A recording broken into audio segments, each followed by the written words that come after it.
La posesión mutua de los 10 estados. Nichiren escribió: la doctrina de los 3000 aspectos contenidos en cada instante vital comienza con el concepto de la posesión mutua de los 10 estados.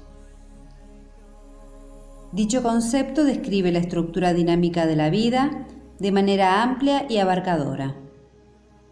La inclusión o posesión mutua significa que cada uno de los 10 estados, además de contenerse a sí mismo, contiene a los otros 9. En función de esta característica, podemos interpretar que los 10 estados son inherentes a cada individuo. La persona que experimenta el estado de humanidad en determinado momento puede permanecer en ese estado un instante después, o bien exhibir cualquiera de los otros 9.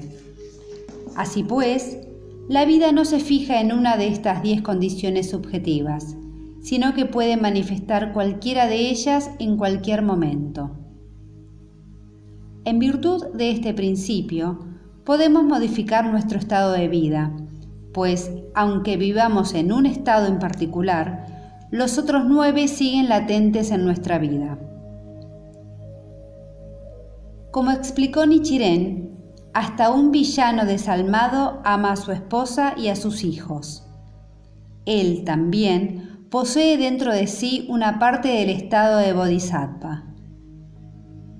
Así pues, el estado de Bodhisattva, al igual que los otros estados, existe aún en el de infierno.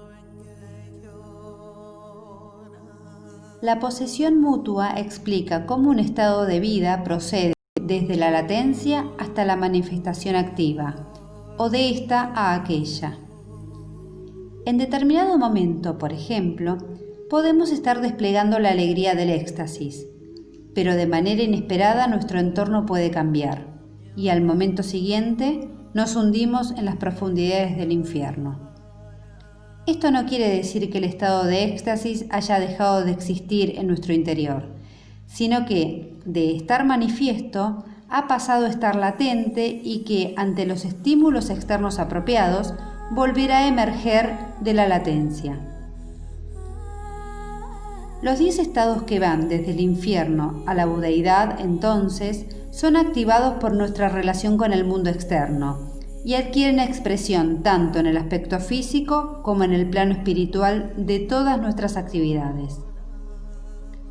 Aunque los 10 estados difieran entre sí, tienen el mismo potencial de activarse y replegarse a la latencia.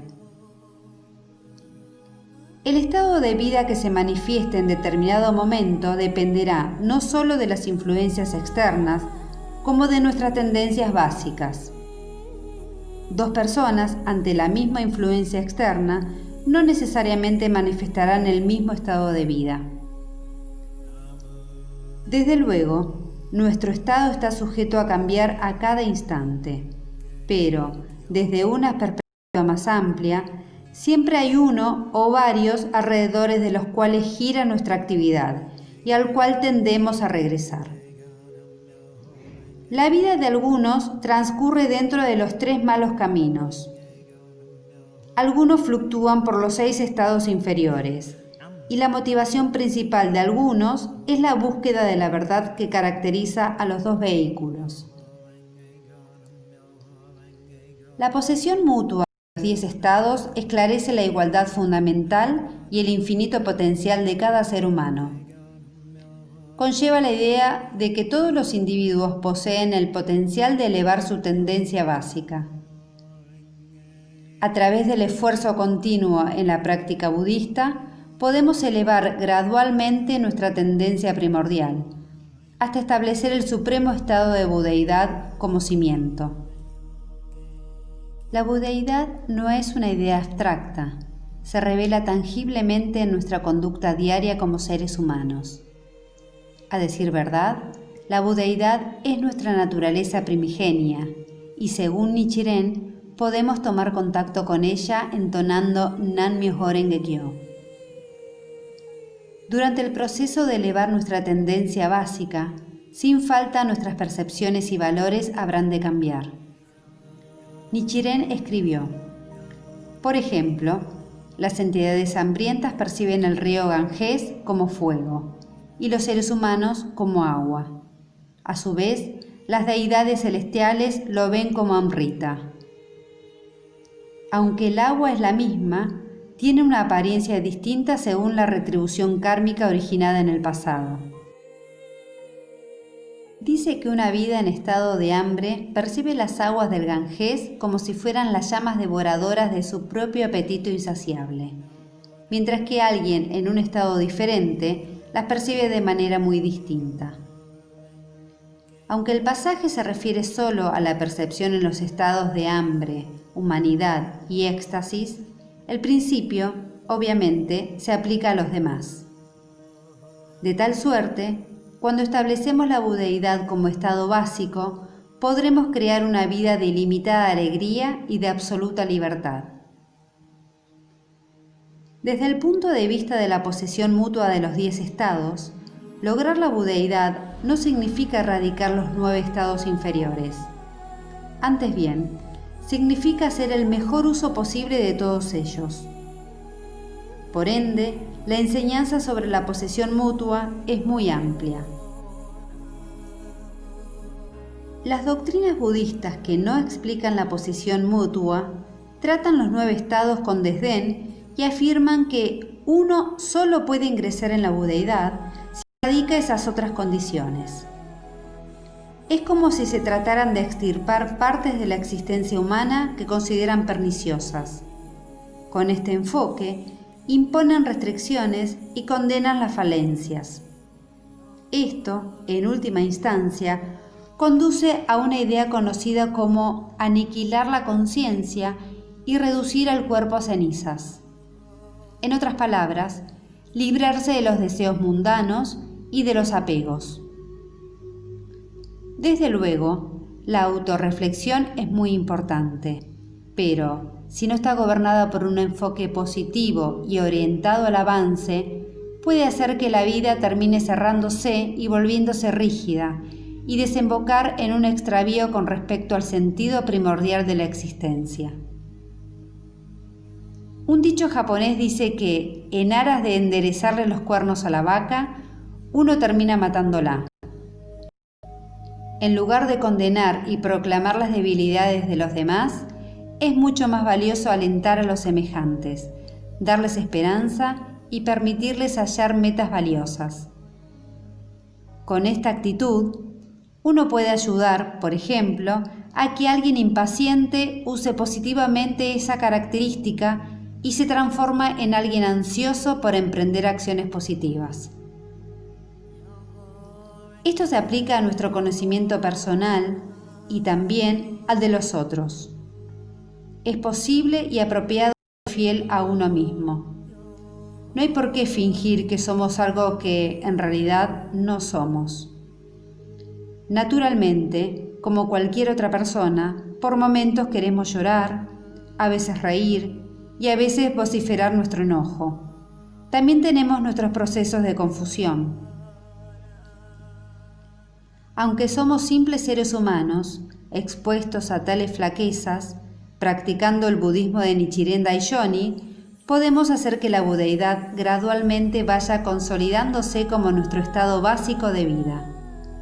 Así pues, cuando la ira sea apropiada, nos enojaremos. Sentiremos aflicción cuando corresponda y reiremos ante las cosas que motiven nuestra alegría. Nichiren escribió: sufre lo que tenga que sufrir, goce lo que tenga que gozar. Con esta postura vibrante y enérgica, podemos avanzar día a día a grandes saltos hacia una felicidad absoluta y ayudar a otros a emprender también ese camino. Los 10 factores. El siguiente elemento de los 3000 aspectos es el principio de los 10 factores, que brinda un marco conceptual para analizar aspectos de la vida que permanecen constantes dentro de los fenómenos cambiantes. Así como los 10 estados prescriben las distintas expresiones de la vida, los 10 factores esclarecen los aspectos de la existencia que se mantienen invariables y que son comunes a todos los estados, desde el infierno hasta la budeidad. La vida posee estos 10 factores en cualquiera de los 10 estados.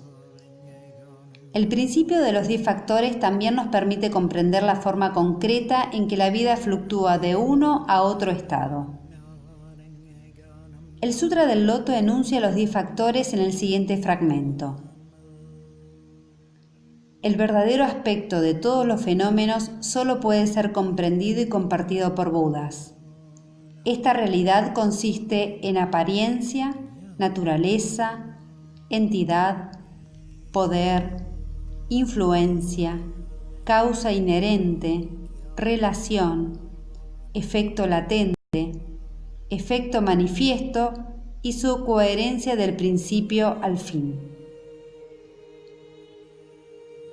Ya que los 10 factores son comunes a todas las formas de vida y a todos los fenómenos, no hay distinción fundamental entre un Buda y una persona común. Apariencia. El primero de los 10 factores es la apariencia. Denota atributos discernibles desde el exterior como el color, la forma, la silueta y la conducta. Desde el punto de vista de los seres humanos, la apariencia es el aspecto superficial y manifiesto de nuestra existencia, como nuestro cuerpo, nuestro aspecto físico y sus diversas funciones. Naturaleza. El segundo factor es la naturaleza, disposición o potencial inherente de una cosa o ser, invisible desde el exterior. Tiantai caracterizó la naturaleza como algo inmutable e irreemplazable. La naturaleza del fuego, por ejemplo, es invariable y no puede ser reemplazada por la del agua. También se refirió a una verdadera naturaleza, que él definió como la naturaleza de Buda o verdad última. Desde el punto de vista de la existencia humana, la naturaleza corresponde a las cualidades dormidas o invisibles de la vida, como la mente y la conciencia. Entidad. El tercer factor es la entidad, la esencia de la vida que impregna e integra la apariencia y la naturaleza.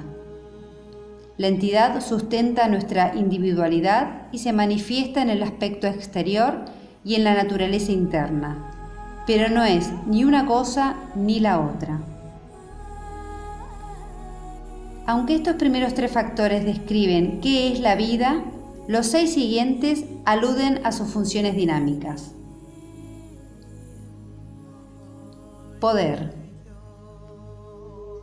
El cuarto factor, el poder, se refiere a la capacidad de actuar que la vida posee en forma inherente, a su energía o fuerza potencial de lograr algo. Como ejemplo, la vida en el estado de humanidad tiene el poder de sostener principios éticos, y la vida en estado de bodhisattva tiene poder de aliviar los sufrimientos del prójimo. El quinto factor, influencia, representa la acción producida cuando se activa el poder inherente de la vida. La influencia, buena o mala, se ejerce en el nivel del pensamiento, la palabra o la acción. El poder y la influencia describen las funciones de la vida desde el punto de vista espacial, mientras que los demás se ocupan de la causalidad y de las funciones de la vida desde el punto de vista temporal. El poder y la influencia presuponen la existencia de algún objeto hacia el cual se dirige el movimiento o la acción. Influencia. Acompañado por los factores dinámicos del poder y de la influencia, la entidad puede pensarse como un ser autónomo que puede relacionarse activamente con otros. Los 4 factores siguientes explican de qué forma las acciones nos hacen pasar de un estado de la vida a otro. Causa interna. El sexto factor, la causa interna, es la causa latente en la vida que produce un efecto de su misma cualidad, ya sea buena, mala o neutral. Relación. La relación, el séptimo factor, se refiere a la relación entre las causas auxiliares y la causa interna. Las causas auxiliares son las diversas condiciones, interiores y exteriores, que desencadenan el efecto de una causa interna. Por ejemplo, alguien que es golpeado sin razón aparente, espontáneamente montará en cólera. El hecho de ser golpeado sería la causa auxiliar, como podría serlo también la tendencia de esa persona a enfurecerse fácilmente. Efecto latente. El efecto latente, el octavo factor, se refiere al efecto producido en la vida cuando se activa una causa interna mediante su relación con diversas condiciones. La ira que brota del interior de la persona cuando ésta es golpeada sería un buen ejemplo de efecto latente. Efecto manifiesto. El efecto manifiesto, noveno factor, se refiere al resultado perceptible y visible que surge, oportunamente, como expresión de un efecto latente. Estos 4 factores, causa interna, relación, efecto latente y efecto manifiesto, esclarecen el mecanismo de causa y efecto en sentido general. Coherencia del principio al fin. La coherencia del principio al fin es el 10º factor, de función unificadora. Indica que los 9 factores antedichos, desde la apariencia hasta el efecto manifiesto, son coherentes y están armoniosamente interrelacionados. Los 9 factores, entonces, expresan con coherencia un mismo estado de vida en cualquier momento dado. Por ejemplo, las personas que en estado de infierno poseen la apariencia oscura y depresiva de los que están sumergidos en el sufrimiento. Ya que su naturaleza está transida de furia y de pesar, su poder e influencia tienden a contagiar esta oscuridad al resto de la gente que los rodea. Hacen las causas y reciben los efectos propios del estado de infierno. Los que viven en estado de éxtasis son personas de aspecto típicamente sonriente y animado. En su naturaleza, experimentan un optimismo y un júbilo que los hace sentirse dichosos ante todo lo que se le cruza por delante. Su poder e influencia tienden a irradiar a su medio ambiente esta cualidad alegre y despreocupada. La visión del Buda percibe esta verdadera realidad. La verdadera realidad de todos los fenómenos es que cada uno posee un potencial latente, naturaleza y poder, y una apertura al cambio, causa interna, relación, efecto latente y efecto manifiesto. Los fenómenos dependen unos de otros, están abiertos recíprocamente, pero mantienen su consistencia interna y están unificados.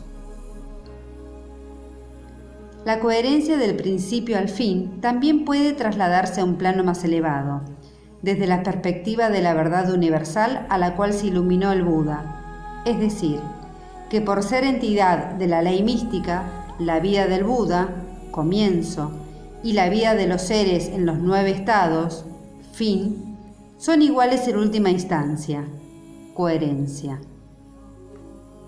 Por lo tanto, todos los seres vivientes pueden llegar a ser Budas una vez que toman conciencia de la verdadera realidad de su propia vida y comprenden que son entidades de la ley mística. La única diferencia entre un Buda y una persona que vive en los 9 estados es la conciencia o la ignorancia de esta verdad. Los 3 principios de individualización. El último componente de los 3000 aspectos es la noción de los 3 principios de individualización, que analiza la vida desde 3 enfoques diferentes y explica la existencia de vidas individualizadas en el mundo real. Esclarece las 3 dimensiones en las cuales se manifiestan los 10 estados: el principio o plano de los 5 componentes, el de los seres vivos y el del ambiente. Según este concepto, los 5 componentes, forma, percepción, conceptualización, volición y conciencia, su unión temporal, cuya consecuencia es la formación de un ser vivo, y el ambiente en el cual éste habita, manifiestan en conjunto el mismo estado de vida, que es solo uno a cada instante. El principio de los 5 componentes. El principio de los 5 componentes constituye un análisis de las funciones físicas y psíquicas de la vida y de la forma en que ésta se relaciona con su entorno. Como expliqué en el capítulo 3, los 5 componentes son forma, percepción, conceptualización, volición y conciencia. La forma es el aspecto físico de la vida, el cuerpo y los 5 órganos sensoriales con los cuales percibimos el mundo exterior. La percepción es la función por la cual uno recibe información externa mediante los órganos sensoriales. La conceptualización es la función que nos permite formar ideas con respecto a lo que hemos percibido. La volición es la determinación de iniciar acciones en respuesta a lo que hemos percibido y concebido. Finalmente, la conciencia describe la función del discernimiento, que emite juicios de valor, distingue el bien del mal, etc. También sustenta e integra los otros 4 componentes. Desde el punto de vista de los aspectos espiritual y material, vemos que solo la forma corresponde al aspecto físico. Los otros 4 componentes corresponden al plano espiritual. No obstante, según la creencia budista de que los aspectos espiritual y material de nuestra vida no son 2, sino esencialmente uno, no puede haber forma sin percepción, conceptualización, volición y conciencia. Tampoco puede haber conciencia sin forma, percepción, conceptualización y volición. Y lo mismo cabe decir de los otros 3. De modo que los 5 componentes deberían entenderse no solo individualmente, sino como un todo, es decir, desde el punto de vista de sus interacciones mutuas. Este principio explica cómo se expresa cada uno de los 10 estados. Por ejemplo, alguien en estado de hambre esbozará conceptos y reaccionará a un mismo objeto distintamente de alguien en estado de éxtasis. El principio de los seres vivos.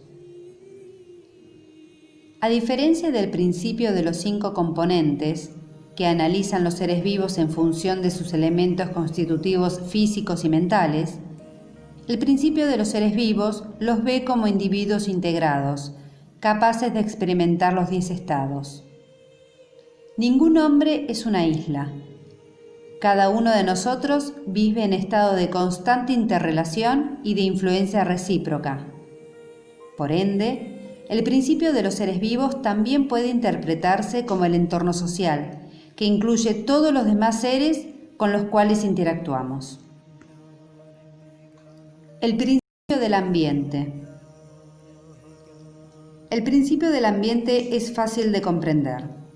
Todos los seres vivos habitan en algún lugar de medio que sustenta su existencia. Así pues, este principio incluye todas las formas de vida inanimada como montañas, árboles, plantas y ríos. Además, las diferencias en el estado de vida de los seres vivos se reflejan en la tierra en la cual estos habitan. En distintos momentos, la tierra puede manifestar el estado de ira, éxtasis, etc. Aunque, juntos, los 10 estados y los 10 factores describen aspectos compartidos por todos los seres vivos, el concepto de los 3 principios de individualización es que explica por qué no hay 2 seres exactamente iguales. Como acabamos de ver, las diferencias más elementales expresadas en los 3 principios de individualización son los de los 10 estados. Además, hay diferencias que se generan en la vida de cada individuo, pues las funciones de los 5 componentes varían en cada sujeto, al igual que el karma. Por ejemplo, aún entre personas que comparten una misma tendencia básica orientada hacia el estado de aprendizaje, no hay 2 que estén dotadas exactamente de la misma forma física, ni 2 que perciban, conciban o reaccionen a su ambiente de idéntica manera. En forma análoga, no hay 2 personas que posean exactamente el mismo ambiente físico o social. De tal suerte, los 3 principios de individualización representan el estado real del individuo. Cuadro resumen. Los 3 principios de individualización. Concepto que considera la vida desde 3 puntos de vista diferentes y explica cómo la vida se individualiza en el mundo real. Los 3 principios de individualización manifiestan el mismo estado de vida a cada instante. 1. Principio de los 5 componentes. Analiza la naturaleza de cada entidad viviente observando cómo reacciona a su entorno. 2. Principio de los seres vivos. Explica el ser vivo individualizado, formado por la unión temporal de los 5 componentes, que manifiesta o experimenta cualquiera de los 10 estados. También el conjunto de individuos que interactúan entre sí. Y 3. Principio del ambiente. Lugar o tierra donde habitan los seres y donde llevan a cabo sus actividades vitales. ¿Cómo se relacionan las partes componentes? En un escrito de Nichiren hallamos este pasaje. La vida a cada momento está dotada de 10 estados. Al mismo tiempo, cada uno de los 10 estados está dotado de la totalidad de estos 10 estados, de tal forma que cada entidad de vida posee, en realidad, 100 estados. Cada uno de estos estados, a su vez, posee 30 principios de individualización o aspectos, lo cual significa que en los 100 estados hay 3.000 aspectos. Los 3.000 aspectos están contenidos en cada instante de la vida. Si no hay vida, ahí termina la cuestión.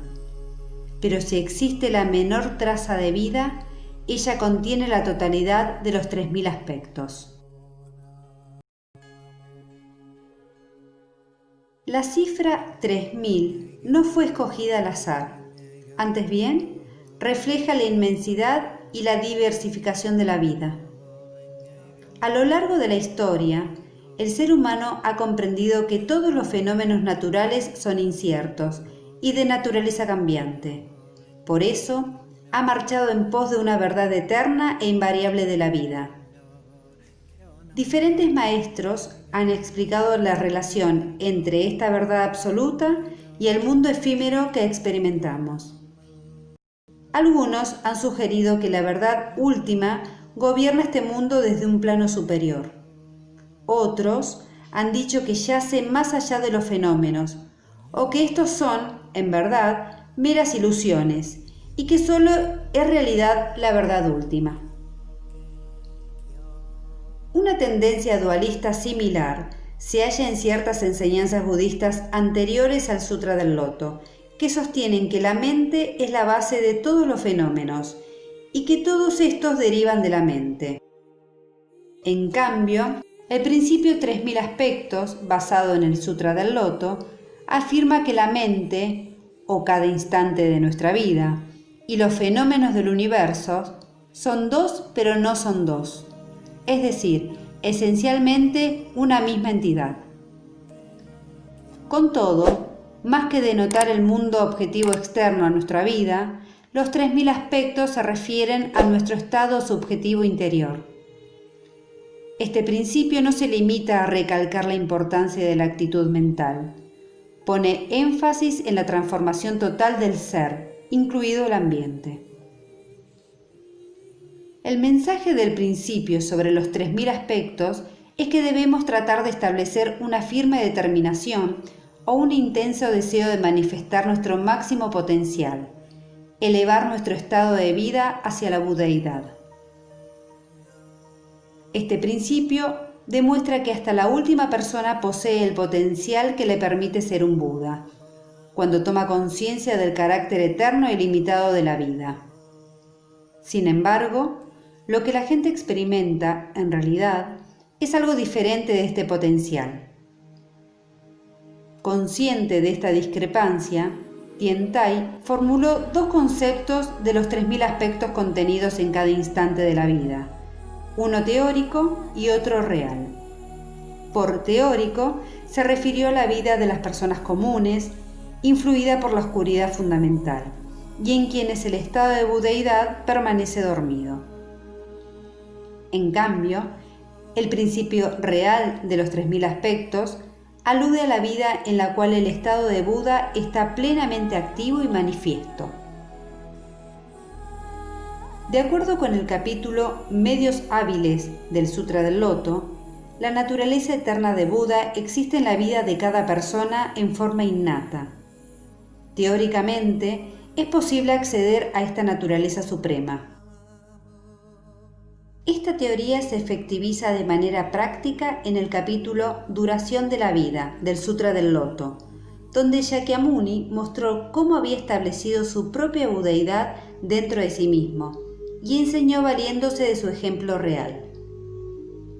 El capítulo Duración de la vida solo trata el caso personal de Shakyamuni. Sin embargo, no indica directamente de qué manera las personas que vivimos en la época actual podemos establecer nuestra budeidad de acuerdo con el principio de los 3000 aspectos. El Sutra del Loto afirmó teóricamente que las personas comunes podían tener acceso a su budeidad intrínseca, pero no reveló abiertamente ningún método específico para lograrlo. Por eso son tan relevantes las enseñanzas de Nichiren. Él sí identificó un método para abrir y desplegar ese potencial. Nichiren escribió: Nan-myoho Renge-kyo, corazón del capítulo Duración de la vida, es la madre de todos los Budas de las 10 direcciones y de las 3 existencias. Recitar Nan-myoho Renge-kyo es la práctica que indicó Nichiren y mediante la cual aflora nuestro estado de Buda. Así, de esta forma, podemos manifestar la esencia de los 3000 aspectos contenidos en cada instante de la vida.